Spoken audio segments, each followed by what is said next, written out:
Uma banda de rock que me agrada, eu gosto. Tem coisas dela que eu gosto. Não é exatamente uma banda que esteja entre as minhas 20 favoritas. Não está. Não está mesmo. Porque para estar entre as minhas 20 bandas favoritas, que são pouquíssimas bandas de rock que eu gosto, tem que ter uma média de pelo menos 3 ou 4 álbuns que eu considero assim muito bons, bons de ponta a ponta. Por isso, a lista é tão pequena, são só 20 bandas. Mas uma banda que eu tenho uma simpatia especial é o Evanescence. Tá? Queria deixar o meu depoimento aqui a respeito do Evanescence. Mas antes de tudo, como você já sabe, né, eu vou pedir mais uma vez, se inscreva no canal e depois do papo aqui, se você gostou, deixe o seu gostei ou não gostei, faz parte da brincadeira.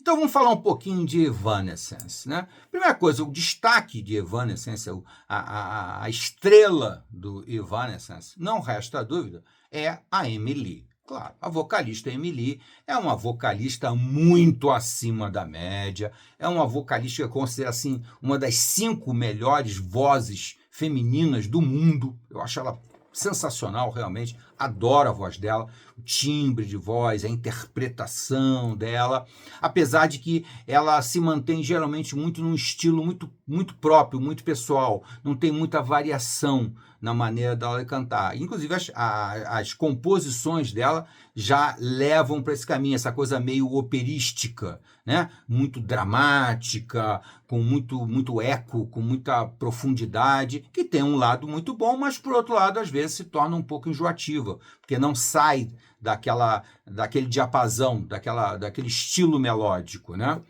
Bom, além disso, não resta dúvida, o estilo musical, principalmente do início do Evanescence, é um estilo que me agrada, porque é um hard rock ou um metal meio erudito, com muita pegada de erudição, né? Não só nas composições, nas melodias, nos arranjos muito poderosos, inclusive nos temas musicais, nos temas das músicas, né? De onde eles partem para criar uma determinada música, tem sempre referências muito impressionantes de erudição, de cultura, tá? De cultura que às vezes nem é uma cultura pop, é uma cultura mais específica. Eles vão pesquisar um pouco mais, como outros que eu considero excelentes, né? Maravilhosos, né? Que é o caso do Yes, o caso do Rick Wakeman, né? E outros mais, né? Eloy, né? Muito bem.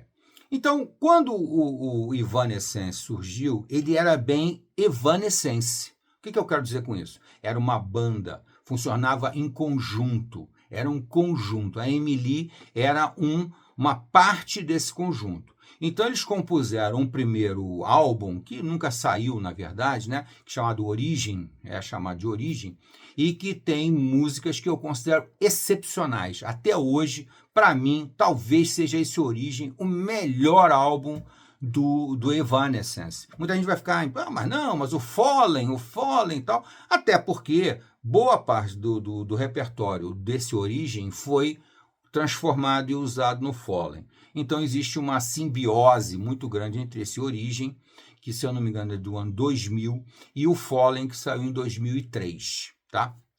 O Fallen, não resta dúvida nenhuma, é um álbum excepcional. Mas se você for fazer uma comparação mais detalhada do Fallen com o Origem, você vai notar que alguns arranjos no Origem tinham uma pegada mais instrumental, muito mais instrumental.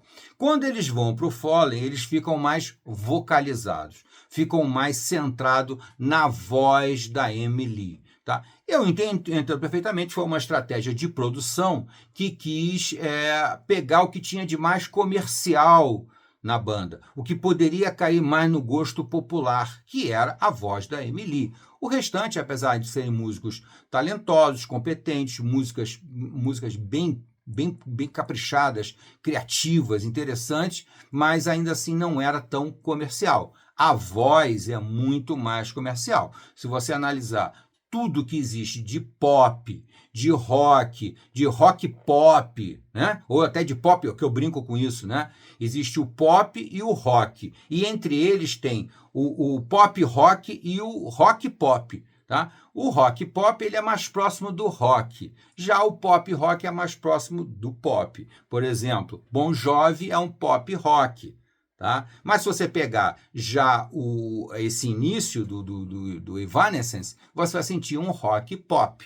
Ou seja, ele tem uma pretensão, ele busca ser uma coisa mais comercial, uma coisa que vai cair no gosto de mais gente, não num determinado público mais erudito. Tá? Eu acho que isso esclarece. Muito bem, então quando surge, ele surge assim, como uma banda, como 5 membros, tal, e compõe o Origem, depois até o Fallen, eu considero também. Até o terceiro álbum, que é o The Open Door. The Open Door também é um álbum que ainda mantém mais ou menos, mas já começa a sofrer uma transformação. Vai se focando cada vez mais na voz da Emily e naquela pegada melódica, sempre muito dramática, muito... como é que eu posso dizer, muito emocional, né, dela, as interpretações dela são muito sofridas, aquela coisa assim, né, e os temas também são temas pesados, temas densos, muito emocionais, muito sentimentais, e vão bem até aí. Mas aí chega no Open Door e, na minha opinião, acaba o Evanescence. Se torna Emily e uma banda. Não é nem mais Emily e o Evanescence. Talvez no Open Door fosse Emily e o Evanescence. A partir do Evanescence, que seria o quarto álbum, né, o quarto álbum deles seria o título é Evanescence mesmo. Então, aí você deixa de existir o Evanescence e passa a ser Emily e sua banda. O que realmente torna o álbum bem cansativo de ouvir, bem enjoativo. São, sei lá, 12 faixas, mas na verdade parece que você está ouvindo a mesma música o tempo todo. A melodia não sai do lugar, o ritmo não sai do lugar, fica sempre... Logicamente tem uma música, por exemplo, que se destaca, se eu não me engano, no Evanescence é Lost Paradise. Lost Paradise já tem um arranjo mais sofisticado, já tem um coral, já tem umas coisas, então ele melhora o álbum. É a melhor música do álbum, ou talvez a única música que realmente eu destaque no álbum. O álbum, na minha opinião, é fraco, muito fraco. E o Lost Paradise, que tem mais aquela pegada mais rock erudito, né? Ou metal erudito, que algumas pessoas preferem chamar de metal, né? Porque tem um peso maior, né? Então, metal erudito, talvez em Lost Paradise, mas o Evanescence, o álbum Evanescence, ele já se torna Emily e sua banda. E aí depois vem o Synchronicity, que se não me engano é o quinto álbum da banda, né? O quinto álbum. O quinto álbum da banda é o Synchronicity. E ele é um álbum... É Synchronicity? Agora fiquei na dúvida. É Synchronicity. É um álbum bem diferente, que é um ponto fora da curva. Ele deixa de ser aquela trajetória que estava sendo seguida, né? Começa lá com o Origem, depois, que é o mais erudito deles, na minha opinião, depois o Fallen, que ainda segue mais ou menos isso, ainda é Evanescence, aí depois você tem o terceiro álbum, que é o The Open Door, que já passa a ser Emily e o Evanescence, e depois o quarto álbum, que é o Evanescence, que na minha opinião passa a ser Emily e sua banda.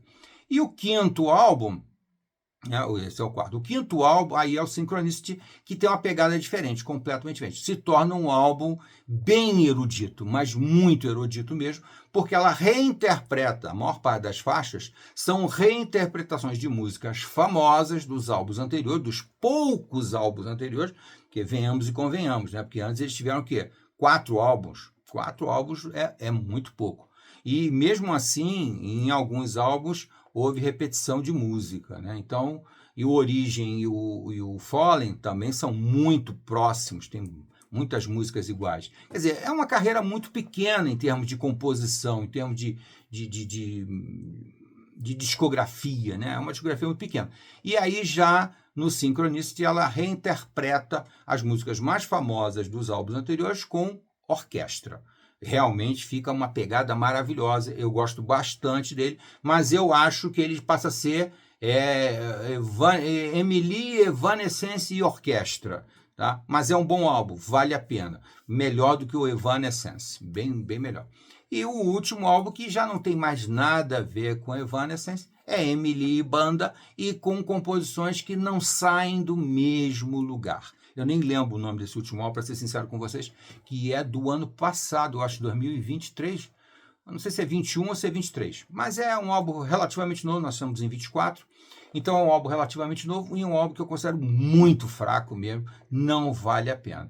Então, basicamente, essa é a minha opinião a respeito do Evanescence. É uma banda que prometia muito, poderia ter ido mais longe, mas não conseguiu sair do lugar por causa de algumas escolhas que no início pareceram muito acertadas, trazendo para um rock pop, né, para um rock um pouco mais comercial, mais fácil das pessoas gostarem, o que eu acho interessante, eu acho legal, mas que depois não saiu do lugar, ficou ali estacionadão, que é um pouco também o que aconteceu, por exemplo, com o Dream Theater.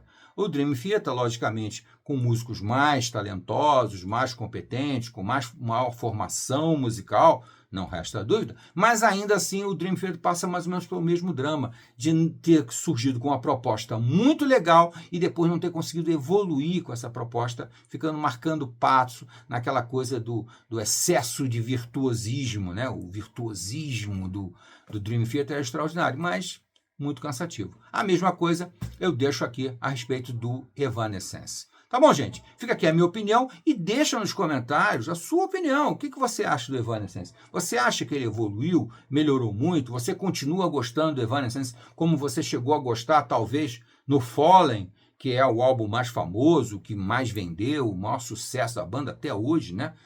Então, fica aí a minha opinião. Tá bom, gente? Até a próxima.